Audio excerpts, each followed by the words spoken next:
A digital facial scrub can be used to clean and polish skin so it looks perfect as you'd see it in a magazine makeup layout, or just to slightly correct the most obvious flaws and blemishes in skin tone. So it's very flexible. Now to do this, we need to have our channels palette open first of all. So I'll go to my channels palette here and I go to the red channel. Now I'm going to the red channel because of this. Look at that skin, not a single mark or blemish on it.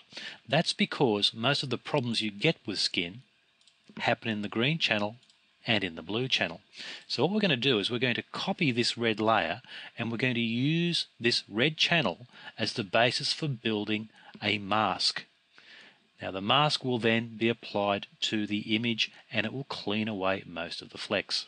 So we go to Select All and then Edit, Copy. Okay, turn back on RGB, go back to Layers and then Edit, Paste.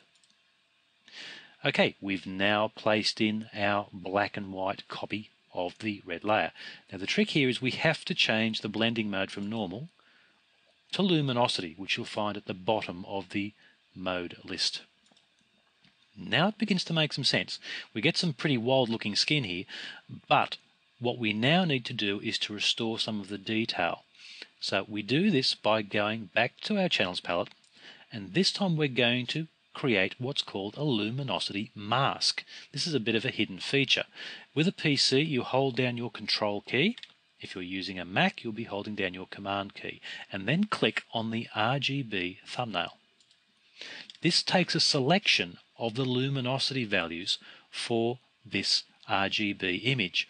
It's like making a black and white copy of the luminosity values. Now, with your black and white layer active, go to the Add Layer Mask icon at the bottom of the Layers palette and click. This will then throw down that luminosity value as a mask. So you've now created your luminosity mask on your black and white luminosity layer. This now restores a lot of the detail. So that's before and that's after. And without the mask, if I just block out the mask, that's before and that's after. So it does a pretty good job of returning the colors to something approaching normal. Now to fine tune this, the opacity for the layer can be adjusted all the way from the top level of 100% and gradually increase from 0 to the exact level of luminosity masking you'd like to apply for this facial scrub. Now the other thing that you can do for this, and I'll just put that back to 100%, is that the actual mask that you've placed down, you can fool around with that mask as well by using the Levels tool.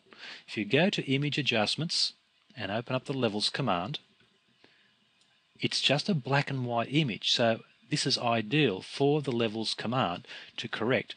So if I increase, for example, the blackness of the blacks, I'll be taking them out of the equation for the luminosity mask, while at the same time preserving the changes to the skin. If I use the mid-tone slider, I can then further adjust how much it's going to apply that value. So I can be very precise. Use the white point marker and you can increase it even more. Drag the mid-tone to the right and you then reduce it. So by this method, you can really fine-tune this thing to an incredibly high degree. So I'll say OK. And of course, at the end of all this, you can go back to your opacity control for the layer itself and again dial in the exact value you'd like. So it really is quite amazing how high a level of customization you can get for this digital facial scrub function.